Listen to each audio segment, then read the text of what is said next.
Hello, this is Daniel Mart, and yeah, today I'm gonna be doing the 22 question challenge. Basically 22 questions. It's about your favorite movies, give or take, actors, characters, and all that. So yeah, sorry if I sound a little bit weird, or if I hold my jaw a bit more than usual. It's because I recently got my wisdom tooth teeth removed, so it is kind of hurting, but I still want to do this. So I was kind of shouted out by Dr. Movie 91. I commented on his video. He says, I was gonna shout you out initially, but last time we talked, you were a bit busy, so I'm like, I didn't want that to interfere. So I'm like, you know what? It's still cool, man. I'll probably do it anyways, and yeah. Dr. Movie 91 kind of gave me a backhanded shout out in the comments. So yeah. So basically, 22 questions, and yeah. Now the first question is favorite movie of all time. One Flew Over the Cuckoo's Nest. I feel like it's a really underrated movie, especially for an Oscar movie to begin with. I feel like it's really underrated. It's one of the few movies to have won the top five Oscars. Which are Best Picture, Actor, Actress, um, Screenplay, and I forget what the other one is, but it won like some of the top five Oscars, and very few movies have done that. Apparently, top five Oscars. So yeah. Now, favorite number two is favorite scene from that movie, and I'd have to say at the end when Randall starts to choke Nurse Ratchet. It's just this culmination of all his stress. He never really liked Nurse Ratchet to begin with because she's always this like overbearing authority figure, and Randall was always like this rebel. He couldn't really be controlled. And at the end, right after Babbitt kills himself, suicide after he commits suicide, it's just that culmination of him being like, "Fuck this! I know something's gonna happen to me, but fuck this! Let me try to kill her." And at the end, he doesn't manage as much as you want her to die. At the end, she doesn't. And Randall dies. He gets a lobotomy, and then Chief, the big Indian, ends up choking him in his sleep, with a pillow over his head. So I mean, it is a kind of a bittersweet ending in my opinion, but I feel like that scene where Randall just starts choking Ratchet is the best scene in that movie. So yeah, now favorite actor, actress. Favorite actor, DiCaprio. Favorite actress, Emma Stone.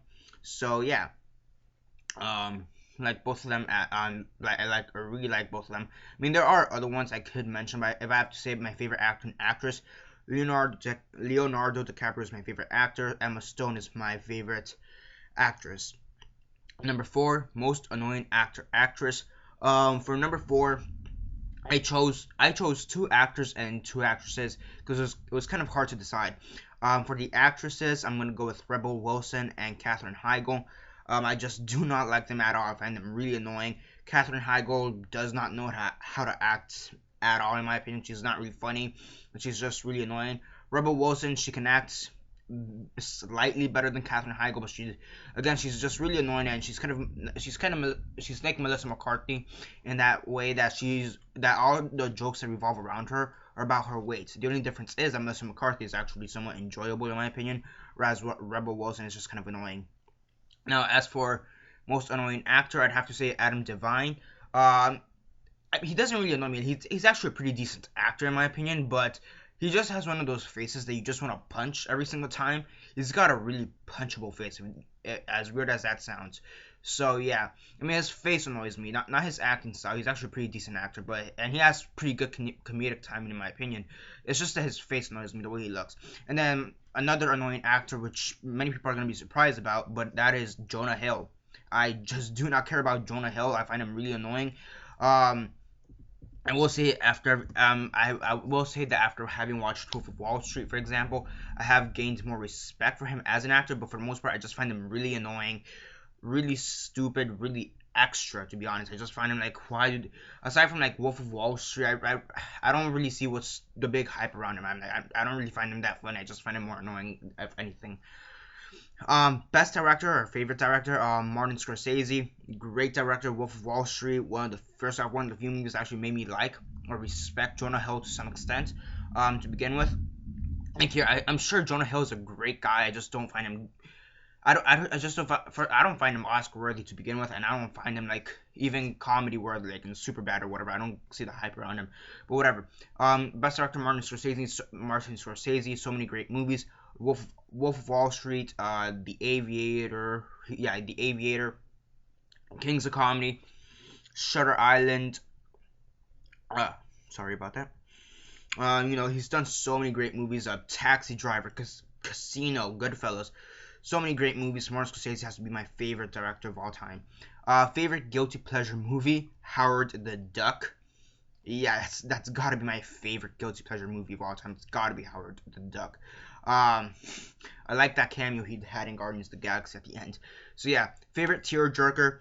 I actually had to think about this one for a while, because I don't really cry in movies like at all. Aside from maybe a single tear out of my eye, I've never actually full on cried.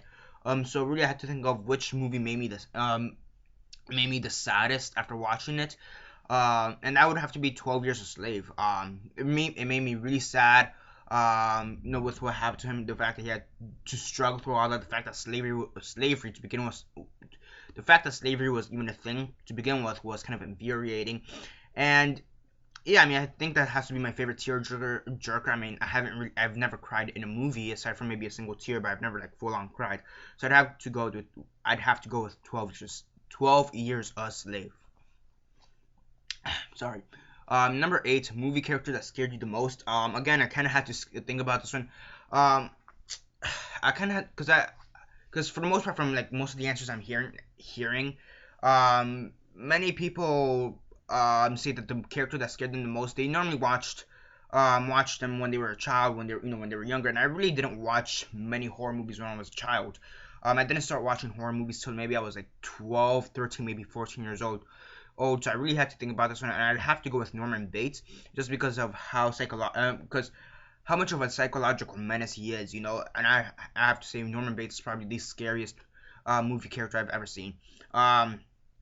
Okay, movies you love, everyone hates. I chose a few for this. Hulk, the one with Ang Lee. I don't, aside from like the CGI, I understand. Yeah, the CGI seemed dated even for back in 2003. I'll say that much, okay? And there were some story elements I think could have been better. But overall, I really liked the Hulk by Ang Lee. Daredevil with Ben Affleck. I thought that was actually a pretty good film. I don't really see what's so blasphemous about it. So, Daredevil. The Punisher, the one with Thomas Jane. Great movie in my opinion. It's a really fun movie. I really like it. Again, I really don't see the hate for it. X-Men: The Last Stand. Again, another movie. Again, the story elements could have been better, but I didn't really see what was so wrong about it. Another one, again, X-Men. It's X-Men Origins Wolverine. That one that one I see the hate for it. The stuff with Deadpool and all that shit.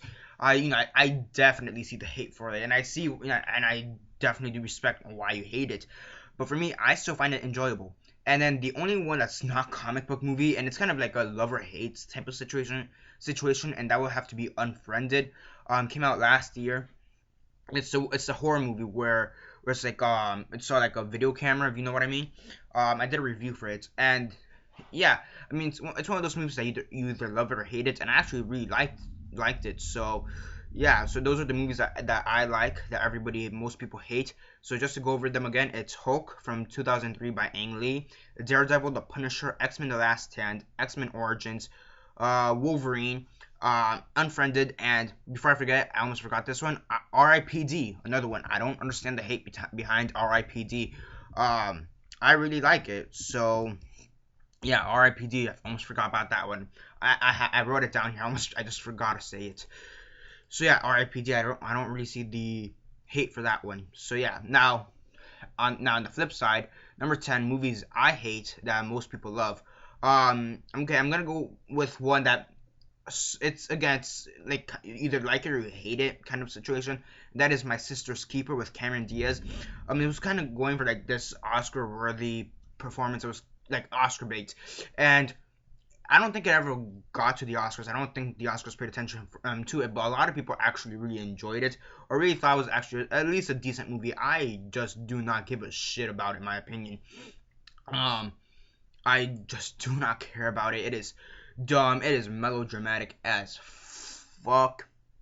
And I was kind of insulted by that movie as a whole. I was somewhat insulted by that movie after watching it because the story is about this girl who has cancer, and the way they just kind of handle the story is kind of bullshit. Like, oh yeah, she has cancer. Give her a boyfriend. Yeah, have her sister be the only person who respects her, and she's in the middle of this lawsuit or some bullshit like that. It just made no sense to me. I was kind of insulted because of the fact I do have half a heart, so I'm like that. I'm like, no matter in what medical situation you're in, it's never gonna go like that. Maybe sure you'll find a friend, maybe that'll lead into a relationship or whatever, but it's never gonna be like that fucking terrible and melodramatic and all this bullshit. So I'm gonna go with My Sister's Keeper. Some people like it, some people hate it. I just do not give a shit. Another one, Mrs. Doubtfire. I don't hate it. I like it. I just don't see the hype for it. Like I see the. I mean, I have a few chuckles when I watch it, but I really don't care for it again, which is really surprising because I actually really like Robin Williams. So Mrs. Doubtfire. Um, Sorry about that. It's raining. This one's gonna be a kind of a movie series, but it's the 21 and 22 Jump Street movies. Again, I just don't like Jonah Hill, and thus I just don't give a shit about these movies to begin with. And I really don't see the hype for them. I just do not care for them. They're dumb. The 22 Jump Street just has the same rehashed plot, which, in some sense, some people say it was better, and the end credit scenes for that was good too. I just didn't give a shit about either one of these. So 21 and 22 Jump Street.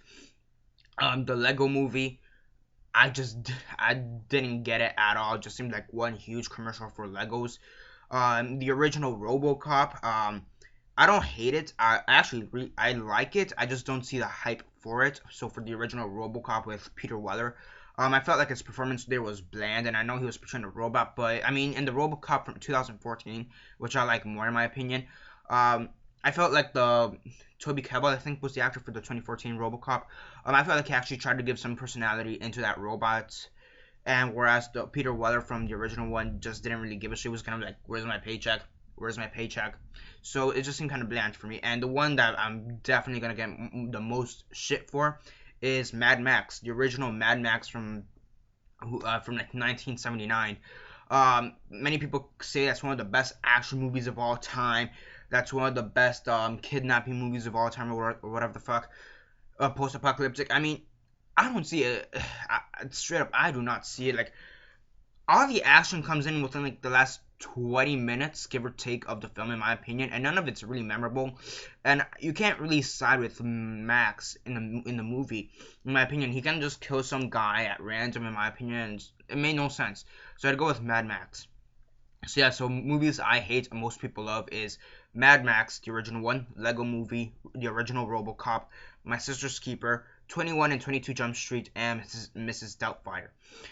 Okay, favorite movie duo, I'd have to say Marty McFly and Doc Brown, just great. I mean, aside from the fact that it doesn't make sense that a 70-something-year-old guy is gonna be hanging out with like a 17 or 18-year-old kid. Okay, that matter aside, I mean, there's still a great movie duo. The fact that they literally have a friendship through time is just incredible, in my opinion. So, yeah. Number 12, favorite animated movie, WALL-E, hands down. Actor, actress crush, I'd have to go with Emma Stone and Anna Kendrick. Really beautiful, in my opinion. And yeah, they're really cute. So, yeah.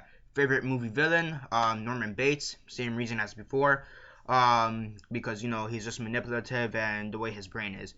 What movie surprised me the most, and that would have to be Unfriended, because I thought it was going to be like kind of a cash grab, in my opinion, because of the way it was shot, and no, it turned out to actually be really enjoyable to have some actual good scares in it. So, yeah, number 16, if I could only own one movie, what would it be? Same one as before. One Flew Over the Cuckoo's Nest. Recommend a movie to someone. One Flew Over the Cuckoo's Nest to those who haven't seen it. Sorry. Number 18, if you could go back in time and marry an actor or actress, who would it be? And actually, I actually had to search up classic actresses or whatever, like old, like pre-80s in my opinion or whatever, because I was born in 99, so like I'm saying at least 10 years older than me, give or take. I'd go with Natalie Wood. Really attractive. Back when she was younger. Actually, no, she's dead, I think. So whatever. But Natalie Wood, Lauren Bacall, Ingrid Bergman, Katherine Hepburn, and Anna Bancroft.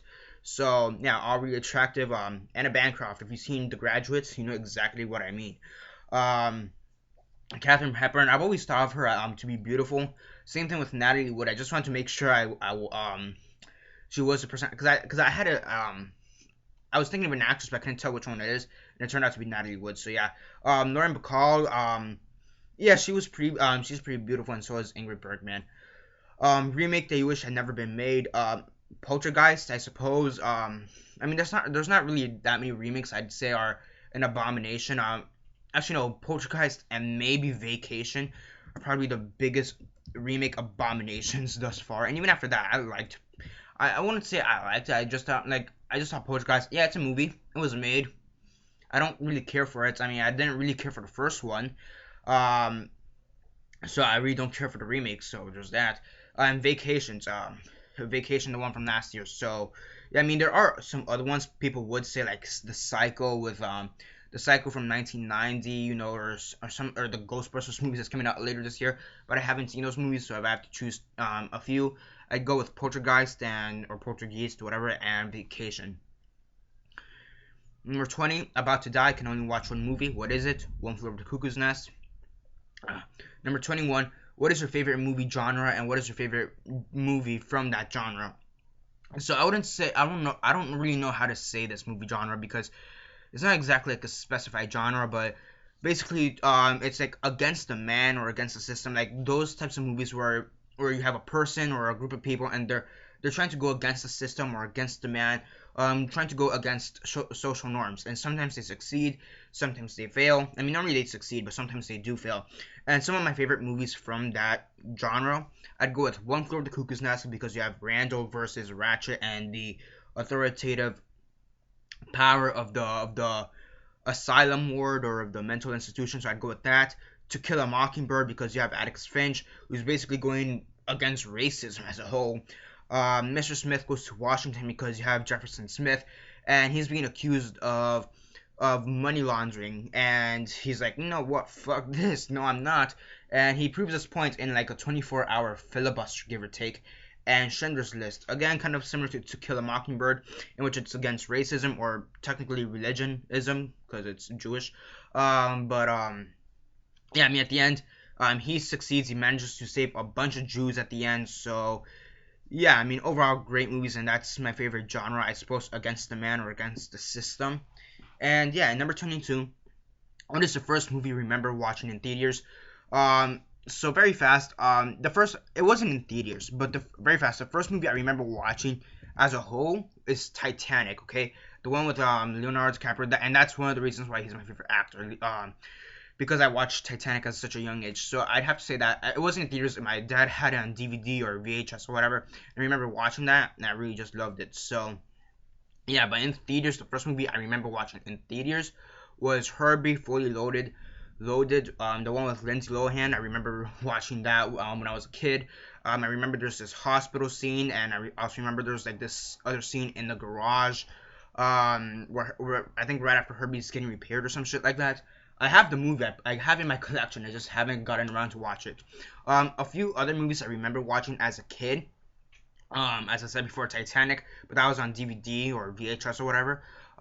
Zoom, which is like apparently it's a really bad superhero movie from like 2006. I watched it as a kid, and I guess I enjoyed it. So yeah. The Wild, an animated movie. It's kind of like a discount Madagascar in my opinion. I haven't seen it in a long time, but it's basically a discount Madagascar. And Dougal, which I actually had trouble finding this one because I remember the image, the poster, but I couldn't remember the name. So I had to search this one up, Dougal, and that one was about from what I remember, it was about this dog who had his friends who were, I think, also animals or some shit like that, and they were all supposed to go against like this wizard or some shit like that, and they needed to stop the destruction of their city, from what I remember. So those are the movies I remember watching as a kid. Some of the first movies I watched as a kid. So the first movie I ever watched in theaters was Herbie Fully Loaded. The first movie I ever watched, period, would have been Titanic. But it's just kind of funny how I go from Titanic, one of the best movies of all time, with that won all these Oscars, and I just go down to like Herbie Fully Loaded, Zoom, Dougal, and the Wild, like the movies that are barely remembered at this point. So it's just kind of funny. So yeah, that's basically my answers. Now I have to shout out some people, or anyone. I've had to search up people to see who's done this challenge and who hasn't. And the only person I could find is Big Block Blu-ray. So fuck yeah, Big Block Blu-ray, do this like right now. Come on, do it, man. We'd love to hear your answers. And sorry, wisdom teeth getting pulled out sucks. And it's raining. So yeah, Big Block Blu-ray, it would be cool if you do it. Would really like it. And Dr. Movie 91, thanks for giving me a backhanded shout out in the comments below. Great to know that you were at least thinking of me. Would have wished that you would have still added me in the nominations, because I don't think there's a limit. Not that I could tell. But yeah, still, just check the comments down below on Dr. Movie 91's channel.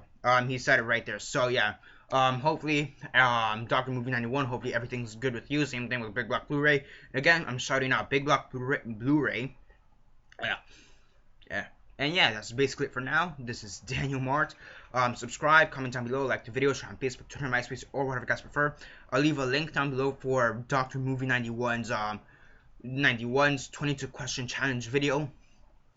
And yeah, it's basically it for now. This is Daniel Mart signing off.